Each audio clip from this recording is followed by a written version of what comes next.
People are very worried. I think I've talked to many people here, and they're worried about another war breaking out in the Middle East. The fallout from a U.S. drone strike in Iraq being felt here in Toronto. Almost 24 hours now has passed since a U.S. airstrike killed a top Iranian general. There are concerns here and throughout the world that the death of Qasem Soleimani could lead to a direct confrontation between America and Iran. In a minute, we'll hear from Canadians who are closely following the situation, but first, here's what we know. The drone strike by the U.S. happened near Baghdad airport soon after Soleimani arrived in Iraq. There are reports 10 people were killed in the attack. Soleimani was the head of Iran's elite military force. He was also seen as the second most powerful figure in the country after its supreme leader, and considered a key player in Tehran's growing military influence in the Middle East. Now, the White House is defending its decision to take out the top Iranian general. Jacqueline Hansen has more for us from Washington. We took action last night to stop a war. We did not take action to start a war. The airstrike was necessary, according to U.S. officials, to eliminate an imminent threat on the lives of Americans in the Middle East. President Trump says he personally ordered the attack to take out the man orchestrating that threat. Under my leadership, America's policy is unambiguous to terrorists who harm or intend to harm any American. We will find you. We will eliminate you. President Trump has been sending strong signals to Iran all week, after the U.S. claims an Iran-backed militia killed an American in a rocket attack. In Washington, reaction to last night's strike has largely been divided along party lines. Republicans are praising Trump's decision to stand up to Iran, but there is concern among Democrats that the killing of such a senior leader will destabilize the region. The risk of a much longer military engagement in the Middle East is acute and immediate. This action may well have brought our nation closer to another endless war, exactly the kind of endless war the President promised he would not drag us into. The operation that led to Soleimani's death may prove controversial or divisive. Although I anticipate and welcome a debate about America's interest in foreign policy in the Middle East, I recommend that all senators wait to review the facts and hear from the administration before passing much public judgment. The U.S. deployed more than 700 troops to the Middle East last week, and today it announced it would send 3,000 more as a precautionary measure. The reinforcement reflects the new concern over potential retaliation to the killing, but it also appears to contradict Trump's often repeated calls to pull the United States out of conflicts in the Middle East. Jacqueline Hansen, CBC News, Washington. The reaction from Tehran has been swift and strong.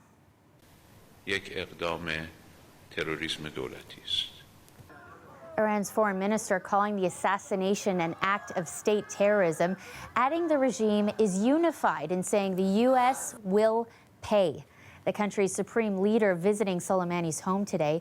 He's called for 3 days of national mourning, and protesters outside the UN headquarters in Tehran also calling for revenge.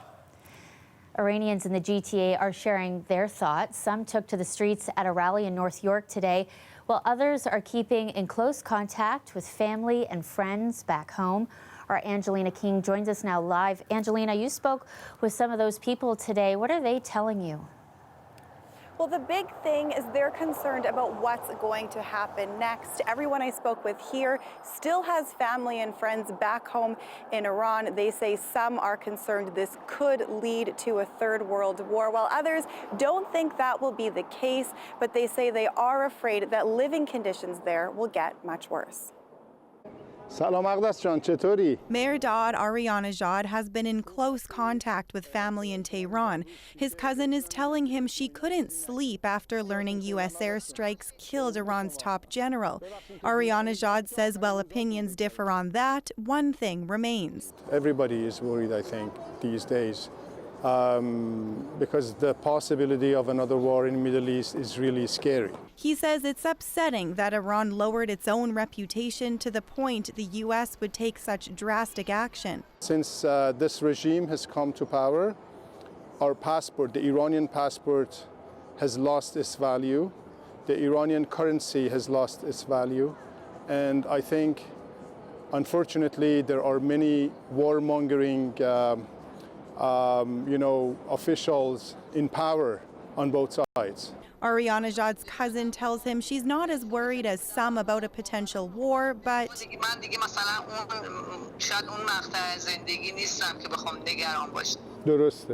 So she says, there are mixed feelings out there. Many people are scared to express their feelings. Regime change in Iran by the people of Iran. But these people are not. Dozens gathered in North York this afternoon in support of the airstrike that killed Iran's top general. As soon as you hear that he has been eliminated, obviously you feel relieved. I think they're going to get worse before they get better. Ali Dad Mafi Nazam says he doesn't think a third world war is next, but he is afraid a societal collapse could be. He says there's more than 100,000 Iranians living in the GTA, many of their families back home already struggling with poor living conditions. Because we're a country made up of the world, tension in the world is something that becomes a domestic matter for us because if you have relatives, if you've grown up in a country, if you're from a country, you're going to feel that these kinds of tensions and the misery of people there is going to affect you. As for Arianajad and his relatives back home, he hopes for liberation. Iran hopefully becomes a very stable country in the region who can help bring peace to the region. This is my only hope. He says he also hopes that the international community will step in and help the people of Iran.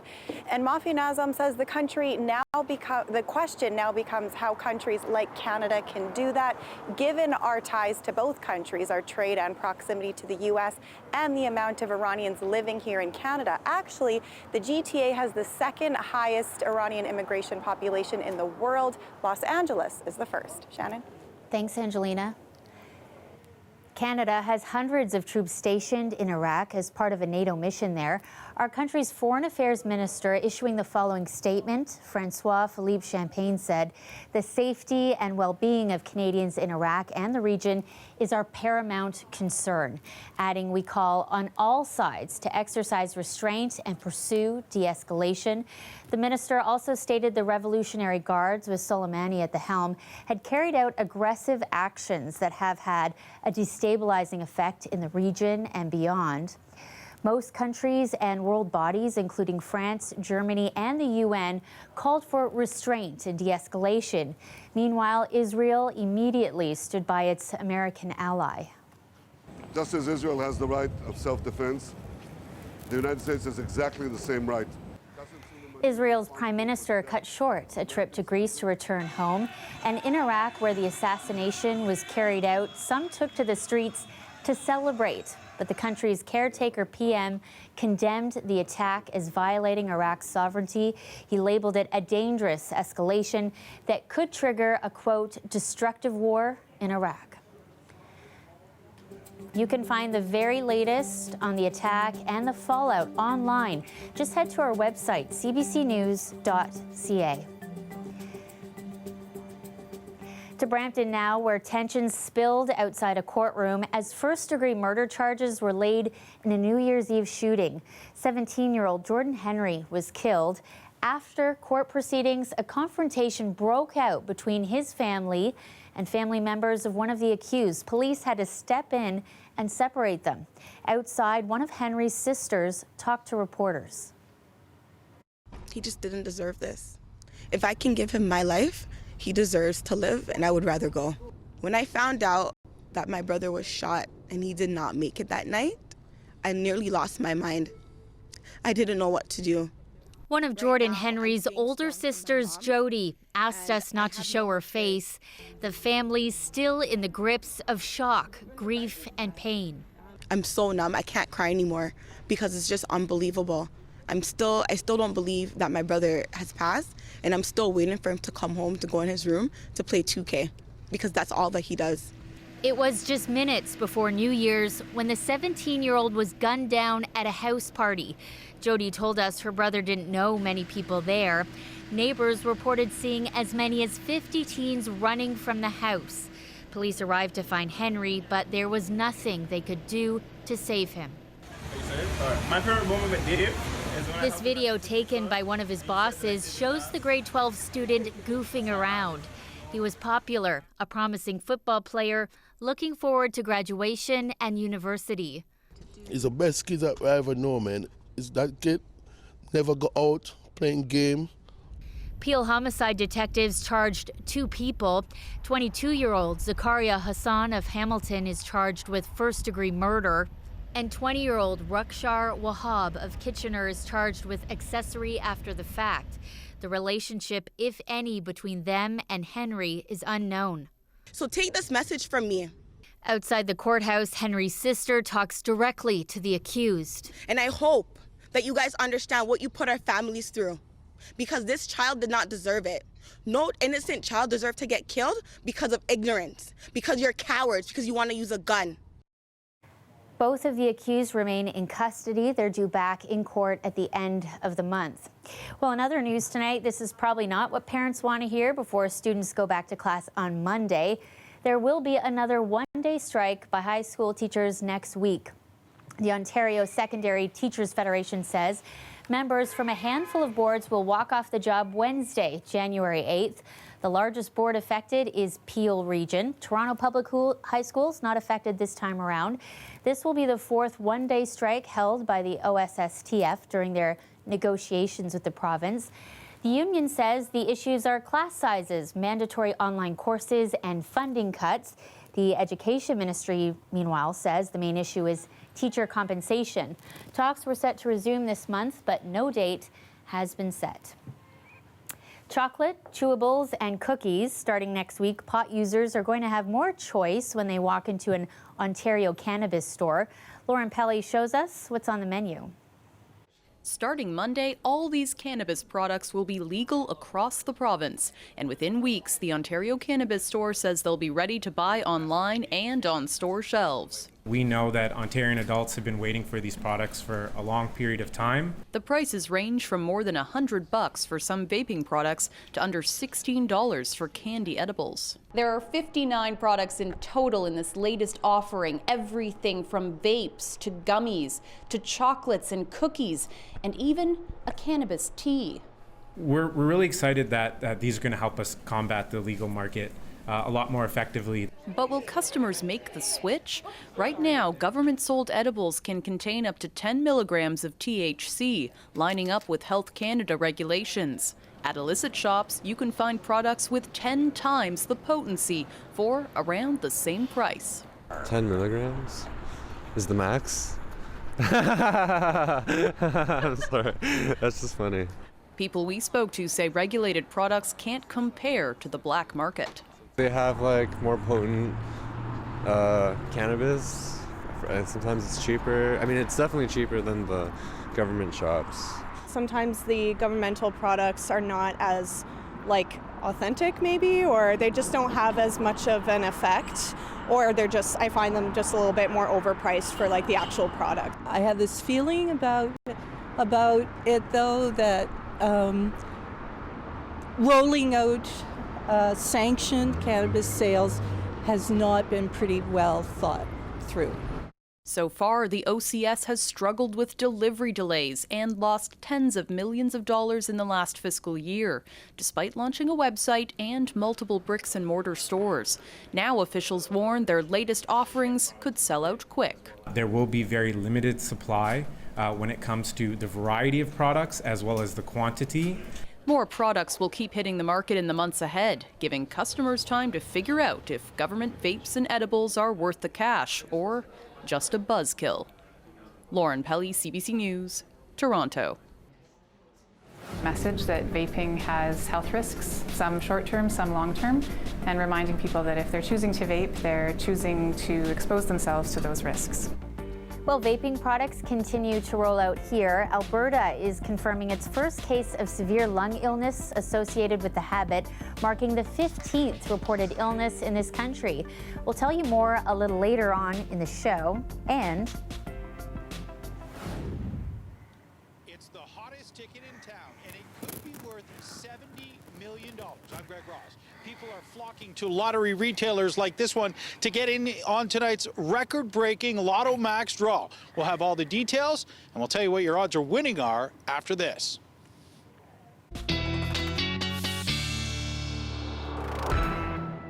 Nick Sirkovich is here with our first look at the forecast. I don't know if you saw that lady heading into the gas station. She was already cheering like she won the thing.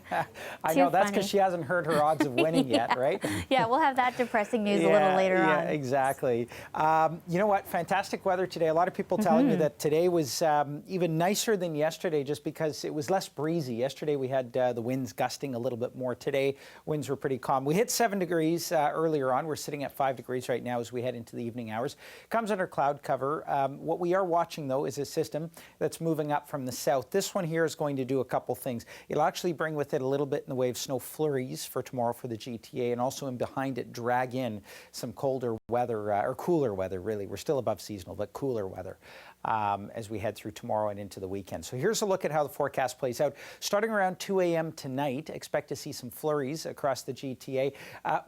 The areas that are going to see the most in the way of actual snowfall are going to be along the north shores of Lake Erie here in toward the St. Catharines, Niagara region. For us in the GTA, probably just trace amounts. And then it tapers to flurries, and flurries kind of continue on and off throughout tomorrow. And then another system makes its way in for Sunday. So we've got a few waves of, hesitate to call it snow, but snow flurries at least moving into the GTA. For tonight then, 0 degrees, 2 for tomorrow, trace to 2 centimeters of snow in the forecast. But there is the potential for more in the long range. Full details coming up in a bit.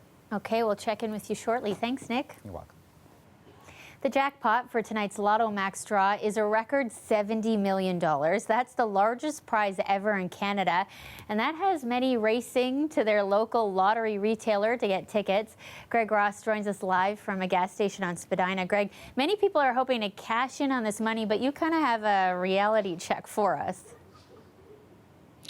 Yeah, your odds are not good, just to let you know. Let's be honest about that up front. But that's not stopping people from coming. And everybody waits to the last minute. Everybody waits to the last day. We've seen lineups at some places, people coming in to buy these tickets. I talked to the gentleman who works in this gas station. He told me that it's just been a steady stream of people all day. He started at 3 o'clock, and it's been nonstop. People coming in, slapping down 20, 30, 40, and even $50 to buy one of these, a ticket that could be worth $70 million.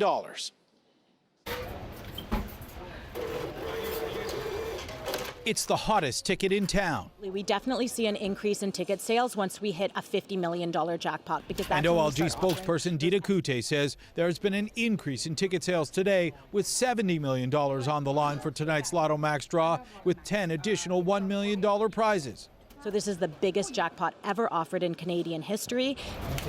And many were already counting their money long before the draw. Let me see, are those the winning numbers right there? Yeah. They are the winning numbers. Should be the winning number. This woman bought a $5 ticket and was already dreaming about what she could buy with the jackpot. Maybe a boat. I've never had a boat before. This man runs a lottery pool at work. I got $50 worth of Lotto Max. He's hoping more tickets will help increase their odds of winning. But U of T statistics professor Jeffrey Rosenthal says it won't help much. You are about 5 times more likely to die in a car crash on your way to the store if you're driving to buy a ticket. The odds of winning the Lotto Max are 1 in 33.2 million. Odds so bad that, well... You're about 8 times more likely that if you pick someone at random, that they will one day be the Prime Minister of Canada. If you pick an adult woman at random, the chance of winning the jackpot is the same as the chance that this random woman will give birth in the next 40 seconds. The list goes on and on. Do you think it'd be better for people to just put that money into a bank and save it? Well, I do. In terms of maximizing your profit, the smartest thing to do is not to buy lottery tickets at all. Now, if you figure... But where's the fun in that? Besides, if your numbers do come up, think about all of the people you could help. My children, adult children, and I would help my nieces and nephews with their mortgages. What about your local TV reporter? Would you help him?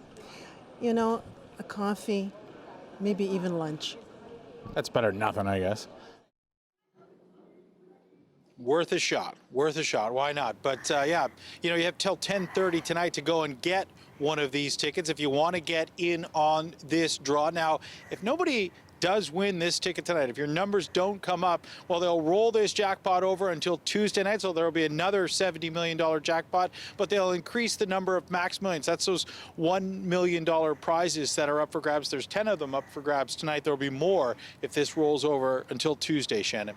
Okay, thanks, Greg. The odds aren't good, but it sure is fun. Have a good night.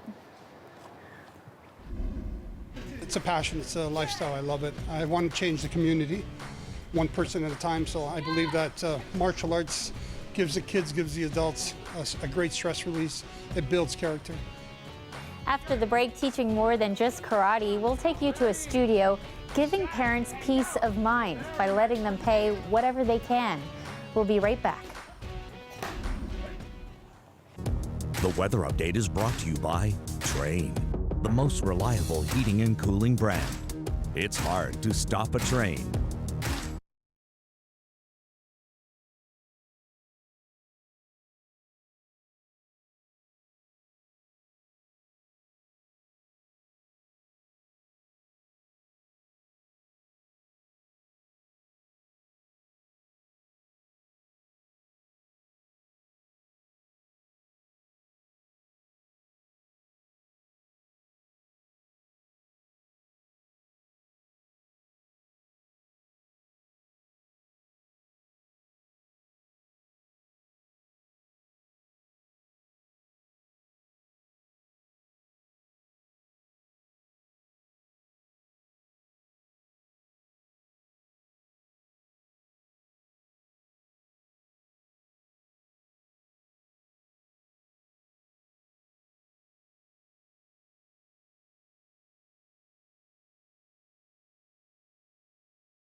Changing the community one kid at a time. That's the aim of a small Toronto karate studio. It's pay what you can, so anyone who wants to take part can. Talia Ritchie takes us inside. Up the stairs of an unassuming building in Toronto's West End. Now, ready, set, and go! Very nice. Where's the A group of kids is learning self-defense while gaining self-confidence. 4. Encourage your partner to be successful. 5. The vast majority of kids who come to us to begin with have all been bullied. Even myself, I joined martial arts when I was in high school. Why? I was bullied when I was a kid in high school.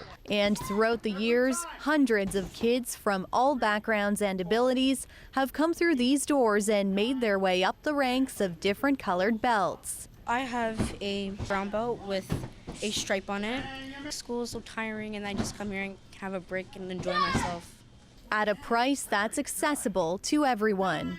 Everything is by donation only. There's box at the door. We ask for $10 a class. If you can't afford $10, put in what you can. If you can't afford anything, please come join us and train. It's nice that it's for anybody that, you know, can't afford that much. And it's a good job that you're doing this, right? You give whatever you want, which is good. I like it. It keeps kids off the street. 1 and push down. 2. The man leading these classes has trained professional MMA fighters, karate champs, and RCMP officers. But it's the kids he has a soft spot for. It's a passion. It's a lifestyle. I love it. I want to change the community, one person at a time. So I believe that martial arts gives the kids, gives the adults a great stress release. It builds character, humility, and something I love doing. A passion not lost on the kids. He's funny. He has all of these things prepared for us every single day. He doesn't run out of ideas. It's amazing. Or the parents. It's like a second father to all these kids.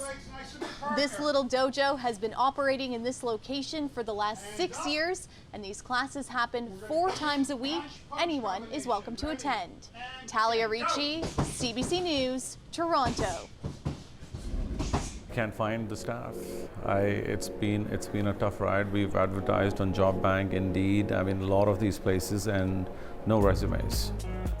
Short-staffed or no staff at all? Seems there's a shortage of restaurant workers in Toronto and right across Canada. We take a look at why next.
If your neighborhood restaurant seems short-staffed, it is far from alone. Many restaurants and cafes across the country just can't get enough workers. As Aaron Saltzman explains, there are nearly 70,000 vacant jobs in the industry, the worst it's been in 5 years. There's a wok going in, a fryer, a stock pot, and a range, right? It's less than a week before opening at Popa, a brand new Burmese restaurant in North Toronto, an opening that has already been delayed a month because they're missing one key ingredient. I can't find the staff. It's been a tough ride. We've advertised on Job Bank, Indeed, a lot of these places, and no resumes. Not one single applicant. And this is not an extreme example. Used to be labor shortages, now there's some places in the country we call them labor outages. In Canada, the number of job vacancies in restaurants and bars is the highest it's been in nearly 5 years. The overall job market is tight, so the problem starts there. But the restaurant business is also facing some specific challenges. Young people, traditionally the core of the food service industry, are finding jobs in other sectors. Meanwhile, the food industry itself is exploding, with incoming international restaurant chains, high-end hotels, grocery stores with food counters, even ghost kitchens, all competing for staff, and food delivery services also driving up demand. Here at the country's largest culinary program, George Brown College, for every student there are 6 paid field placements available. It's a good time to be in this program, isn't it? It is a great time to be in this program because there's definitely work out there. But even with so many options, some are still looking elsewhere. I will go to Europe to work there in Michelin-star restaurants. Others say the labor shortage is partly the industry's own making. I feel like the workers are out there, they're there. It's mainly just holding on to them, like working conditions for restaurants, fair pay, stuff like that. I feel like it really deters people from staying in locations. In fact, competition for staff is forcing employers to offer higher wages, shorter hours, more flexible schedules, unheard of in an industry known for cheap labor and demanding work environments. It hasn't completely changed, but that shortage has created that kind of change. The bar has been put in a different way here, right? Hemant Bhagwani has offered ownership shares, profit sharing. He's scoured the world for workers and come up with no one. We've invested so much money now, and the time has been going on. I think it's time to open it, so I will jump in myself in the kitchen and probably start cooking. Time to take matters into his own hands. Aaron Saltzman, CBC News, Toronto. Life after foster care is uncertain for a lot of young people. They age out of the system at 18, and we don't really know how they fare after the financial support goes away. That's because most governments just don't track it. Now a group of former foster children is working to change that. Ali Chiasson has our story.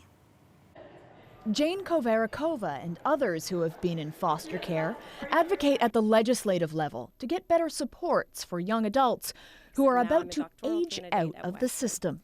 Today we're here because I wanted to talk to you about the foster care post-secondary crisis that we're facing.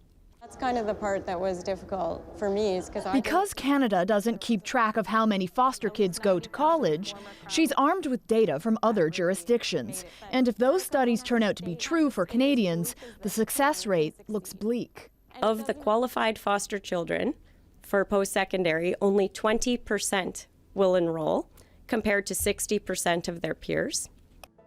Part of the nonprofit's work is to get universities on board to carve out some money to fund either full or partial tuition for students who grew up in foster care. So far, they've convinced 5 to do just that, including Kovarakova's alma mater, Laurentian University. They're hoping to successfully lobby 6 in early 2020. The support is gone, and that even if your foster family doesn't necessarily wash their hands of you, the support that they were receiving in order to support you is also gone. Being in care as a racialized female with a disability and having that child welfare involvement really led to a lot of stigma, discrimination, a lot of low expectation. money isn't usually the only issue. When I applied to college for the first time, it was an extremely stressful process because it says right on the form, like, who are your parents, how much do they make? And these questions can be really difficult for foster kids, and that's a barrier. For the teenagers out there in foster care, anxious about their 18th birthday, Ingrid Palmer wants you to hear this. There is still an avenue and a pathway for them to get educated and to make their dreams come true. And the fact that there are people out there like your organization fighting for them. We have a support and a tribe out here doing our best. We have your back. That's a beautiful way to end it as well. Thank you so much. Thank you. That's great. Federal Conservatives will choose their new leader on June 27th. This after Andrew Scheer announced last month he would step down as leader after failing to knock out the Liberals this past election. But a Liberal minority government raises the chance of a sudden election call. Tories will choose their new leader at a convention here in Toronto. Among those said to be interested in the top job, former MPs and Conservative cabinet ministers Peter MacKay and Jean Charest, as well as current Ontario MP Erin O'Toole. As we told you earlier in the show, the Ontario Cannabis Store unveiled a wide range of new products today, set to be delivered to stores next week. Among them are vaping products. The launch comes as Alberta sees its first severe vaping-related lung illness. Aaron Collins has more. Not much is being said about Alberta's first case of severe vaping illness, but the province's chief medical officer says the patient's condition was serious. So this particular case is someone who is an adult, started to feel some symptoms early in December, some shortness of breath and coughing, and symptoms progressed. They did require treatment in hospital, but have since been discharged and they're recovering at home. Despite the fact that the patient is recovering, Hinshaw says vaping is a risky activity. A message that vaping has health risks, some short-term, some long-term, and reminding people that if they're choosing to vape, they're choosing to expose themselves to those risks. More than 50 deaths in the U.S. have been linked to vaping so far. Vaping hasn't been connected to any deaths in Canada. This fall, the federal government asked the provinces to report suspected cases of severe vaping illness. Of the 14 previous Canadian cases, some patients used vapes with nicotine, some had THC, and some had used both. Vapes aren't for sale at this Calgary cannabis shop yet. The Alberta government has delayed the release of cannabis vapes in the province until at least March, citing health concerns. Quebec and Newfoundland have already banned the sale of THC vapes, but the owner of this shop says some vapes are safer than others. Because there's good vapes and bad vapes. We just need to figure out what the good vapes are and what the bad vapes are, and then put policies in place to ensure that we only use the good ones. Alberta is currently reviewing its laws governing tobacco and vaping. A final report is expected in the coming weeks. Aaron Collins, CBC News, Calgary. Snow is in the forecast for the first weekend of the year. Nick's back after the break with a look at how much and when we could see it. Stay with us. We'll be right back.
Australian authorities are urging thousands of people in the states of Victoria and New South Wales to leave their homes and seek shelter. Scorching temperatures and high winds are in the forecast tomorrow, further fueling fires that have already ravaged 5 million hectares, an area about the size of Ireland. Unfortunately, the not so good news is that this continuation in weather pattern that we see, where we have a couple of days reprieve before we see things deteriorate again, is just an ongoing cycle for us this fire season. And until we see significant rainfall in the vicinity of sort of 100 mils or days of rain, we're going to see this continuation in that weather pattern, the continuation in the threat to communities. Many locals and most of the tourists in popular coastal areas got out yesterday. Those remaining are being told they will not be able to count on the timely arrival of fire trucks. They've been warned that trying to flee in a car will not be safe once the fire flares up. Officials in the country's most populous state, New South Wales, says while they are focused on protecting lives, it's pretty much a certainty now that more homes will be consumed by flames. It's likely we'll see some areas during the day reach that catastrophic forecast, particularly in the southern part of New South Wales. And obviously we're gearing up to that. Whilst it's rated extreme, it's in the upper end of extreme. So, you know, it's going to be a bad day. In neighboring Victoria, the military is bringing people from beaches to safety at sea. More than 7,000 firefighters are readying for battle across the two states tomorrow. The fires have now killed 19 people.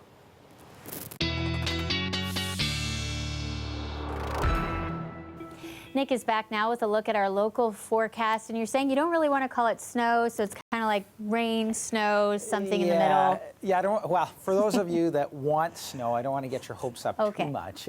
For those of you that don't want it, hey, it's great. Yeah, we're looking at some wet flurries. There will be some areas that we'll see a little bit in the way of accumulation, but we're not talking about a big snowfall event here. Now, a lot of what we've seen so far is, or a lot of the reason we haven't seen the snowfall is because the temperatures have been so warm. To give you an idea of the averages here, average daytime highs are about -1.5 degrees, average overnight lows about -9.5 degrees, and this is what we saw in the last 24 hours. So very far off the averages, not records, but very far off the averages. We're sitting at 5 degrees right now. However, these temperatures are going to come down, and as they do, that will pave the way for a little bit in the way of snowfall or snow flurries, depending on where you are. We're sitting under cloud cover right now, tracking a system that's moving up from the south, and in behind it, we're going to pull in some colder air as well. So as we do, we're actually going to see some winter-like weather for tonight.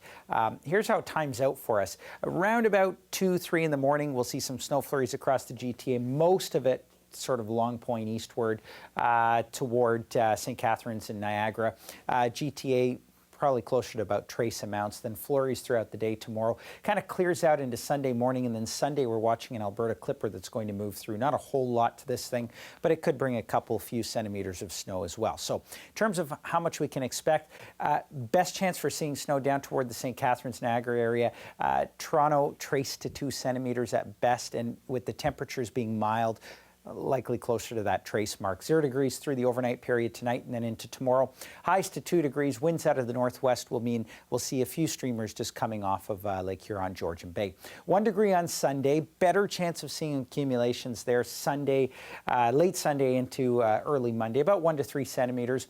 A little bit of a break on Monday, and then Tuesday, still watching this system. Models undecided on it, but Tuesday could be a snowmaker for us. We'll have to watch as we get a bit closer. Okay, thanks for the heads up. You bet. It's pretty emotional in a positive way. I think about the kids who, you know, some of the things that they've gone through. But every time they're out on the ice, you get to see those smiles. Learning and loving Canada's game. After the break, how one man with some help from the Ryerson Rams is using hockey to welcome new Canadians.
defines a city?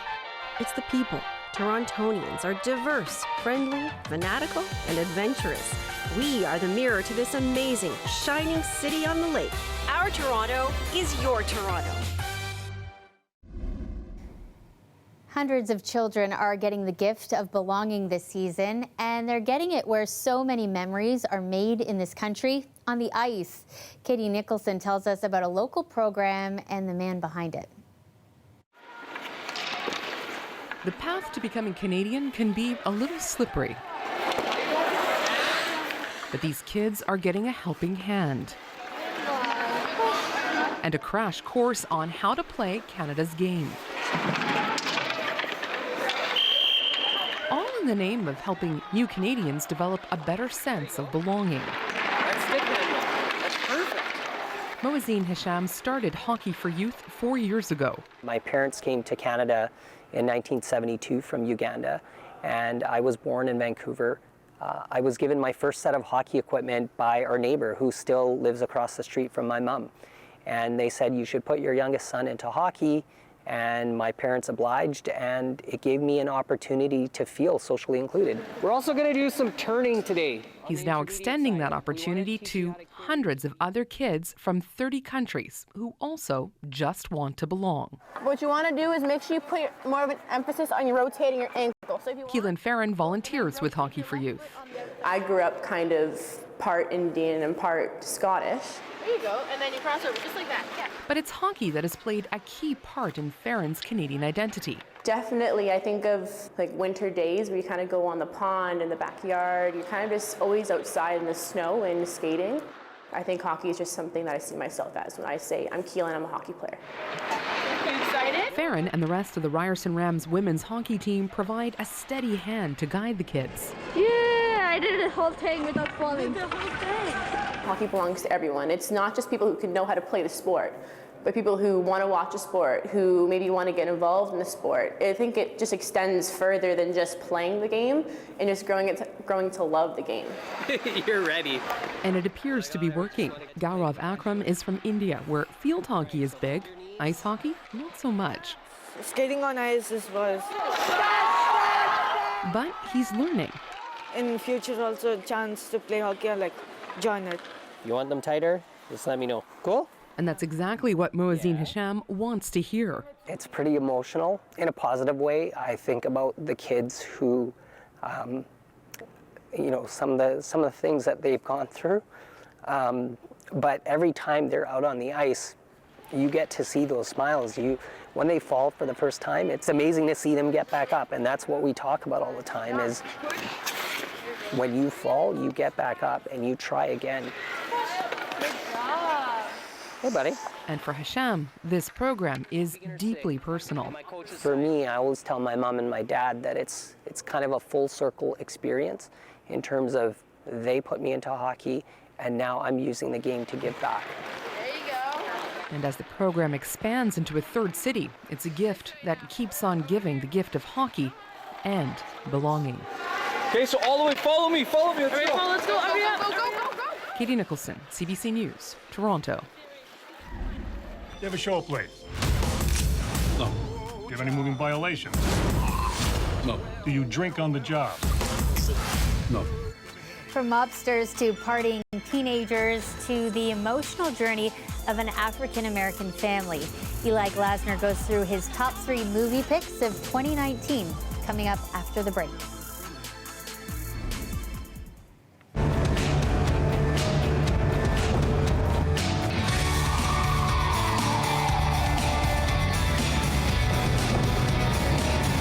Welcome to your Toronto newsroom. Good evening. I'm Mike Wise.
Whether you're a fan of drama, comedy, or action movies, 2019 had it all, making it a challenge for our CBC film critic to pick his favorite. So instead, here's Eli Klausner with his top 3. Yeah, we know it, keep going. I came straight up the stage up a glass door. Excuse me. Oh. What? Oh. What? Missed ya. I missed you. I missed you so much. Been one night. It probably won't surprise you to hear that John Hughes movies were a big part of my upbringing. I mean, Ducky. We all love Ducky, right? Okay, I love Ducky. And you could see Booksmart as kind of a modern update of that high school teen formula. The last day of school. Are you kidding me, Samantha? But there's so much more going on with this film. This is about two friends who've judged the high school crowd around them until one night they start to see who they truly are. And the beating heart of this film is that friendship between those two women, and one heck of a first feature from Olivia Wilde. You ever show up late? No. Do you have any moving violations? No. Do you drink on the job? No. You ever hit anybody? On a job? Yeah. I don't think so. All right, let's get this out of the way. The Irishman is long. It's supposed to be long because it forces you to spend that time with Frank Sheeran as he navigates his way in this world of gangsters and teamsters. And after all the blood and talk is done, what it's about is time ticking away as this hitman who took so much from others finally makes his peace. I'm trying to give you the tools to succeed in this world. It's not easy out there. Everything I do is for y'all. Everything.